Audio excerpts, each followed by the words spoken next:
ঈশ্বরদীতে ছাত্রদল নেতাকে গুলি ও কুপিয়ে নৃশংসভাবে হত্যা। রিপোর্ট গুরুজি এস এম রাজা, পাঠ করছেন মনমোহন আক্তার। ঈশ্বরদীতে গুলি ও কুপিয়ে নৃশংসভাবে হত্যা করা হয়েছে ঈশ্বরদী উপজেলা ছাত্রদল নেতা জিয়া সাইবার ফোর্সের উপজেলা সদস্য সচিব এবং জুলাই বিপ্লবের সক্রিয় কর্মী ইমরান হোসেন সোহাগকে। সে ঈশ্বরদীর পাকশি ইউনিয়নের বাঘোয়েল মন্নবী পাড়ার এনামুল হোসেনের ছেলে। ঘটনাটি ঘটেছে 2 এপ্রিল 2026 রাত আনুমানিক 10:30টার দিকে ঈশ্বরদী শহরের সারাগোপালপুর স্কুলের সামনে।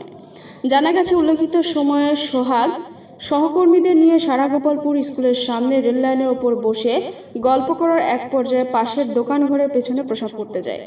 এ সময় ওত পেতে থাকা, মুখে মাস্ক ও হেলমেট পরা সশস্ত্র দুর্বৃত্ত তাকে লক্ষ্য করে কয়েক রাউন্ড গুলি ছোড়ে। এরপর ধারালো অস্ত্র দিয়ে মাথায় এলোপাতাড়ি কুপিয়ে মৃত্যু নিশ্চিত করে দুর্বৃত্তরা ঘটনাস্থল ত্যাগ করে।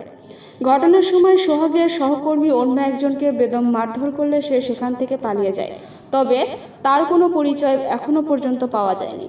এদিকে আকস্মিক গুলির শব্দে হতচকিত হয়ে সবাই দৌড়াদৌড়ি ও দোকানপাটের আড়ালে আত্মরক্ষা করতে থাকে। পরিবেশ একটু শীতল হলে সহকর্মীরা সোহাগকে খুঁজতে গিয়ে ঘটনাস্থলে তার বিকৃত লাশ দেখতে পায়। বিষয়টি তাৎক্ষণিক জানাজানি হলে সোহাগের পরিবার পরিজন, আত্মীয় স্বজন এবং এলাকার শত শত নারী পুরুষ ঘটনাস্থলে সোহাগের লাশ দেখার জন্য ভিড় জমায়। এদিকে সংবাদ পেয়ে ঈশ্বরদী সার্কেলের অতিরিক্ত পুলিশ সুপার প্রণব কুমার সহ ঈশ্বরদী থানা পুলিশ ঘটনাস্থলে গিয়ে আইনি প্রক্রিয়া শুরু করেন।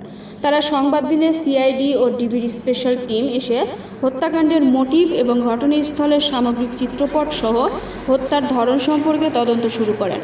পুলিশি সুরথাল রিপোর্ট সম্পন্ন করার পর থানায় এনে ময়নাতদন্তের জন্য লাশ পাবনা মর্গে প্রেরণ করেন। এ সংবাদ লেখা পর্যন্ত থানায় মামলা দায়ের হয়নি, তবে আইনি প্রক্রিয়া চলমান রয়েছে বলে ঈশ্বরদী সার্কেলের অতিরিক্ত পুলিশ সুপার প্রণব কুমার জানিয়েছেন। এদিকে সোহাগ হত্যাকাণ্ডের ঘটনায় এলাকায় চরম উত্তেজনা সৃষ্টি হয়েছে। আমি তো তাও তো আসলাম, পরে কিন্তু লোকের বন্ধু করেছে, গুলাগুলি হয়েছে, এখানে সবাই গুলি করেছে, গুলি লাগে না কেউ জানে না। পরে আমরা আবার বাড়ি দৌড় বাড়ি চলে গেছে না, এখানে আর কেউ ছিল না, 2জনাই ছিল। পরে এবার আমি বাড়ি দিয়েছি, বাড়ি থেকে আসি, এবার অন্তর্ভাই করছে যে এদিকে পড়ে আছে মনে হয়, গুলি লাগে নাই পড়ে আছে, গুলি করছে আমার ভাইস্তি, ওই যে থাকে ভাইক না, ওই ভাইক না গেলে আমার ফোন দিছে, ফোন করতে বেটা একা বলে হলো শব্দ 500 কোন আছে গুলি করছে, গুলি করেছে। পরে আমি বাড়ি দিয়েছি, দৌড় মারিছি সব ভাই, বাড়ি দিয়েছি, বাড়ি দিয়ে আবার আসছি। এবার আসার পরে এদিক দিয়ে আসতেছি আমরা সব, আমাদের সিনিয়র টিনিয়র দিয়ে কোনে পলাইছে দেখি পাওয়া যায় নাকি। এদিক দিয়ে আসে, এদিকে সব মানে অন্তরায় করছে, এদিকে দৌড় মারিছে, অন্তরায় সাথে ছিল। তো আমি এদিকে তামার এই মাঠ খুঁজেছি, খোঁজার পর পাইনি। এবার এখানে আইছি, মানে এখানে আইসি, আসি আর এই মেলালা এখানে দাঁড়া, মানে এদিকে আসছে মেলালার সাথে আমি মেলালা করছি, সরকার দেখছি এদিকে দৌড় মারি, কোন দিকে গুলি কি লাগিয়েছে। মেলালার কাছে গুলি লাগেনি মনে হয়, আমার যত সময় আমি তো ছিলাম না, ওই পারে ছিলাম, জানিনি।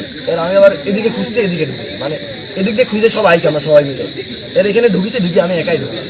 3টা মোটর সাইকেল নিয়ে আইসে, এদিক দিয়ে ঢুকছে, এদিক দিয়ে বাড়া সারা সাতমারি দিয়ে বাড়া এদিক দিয়ে চলে গেছে।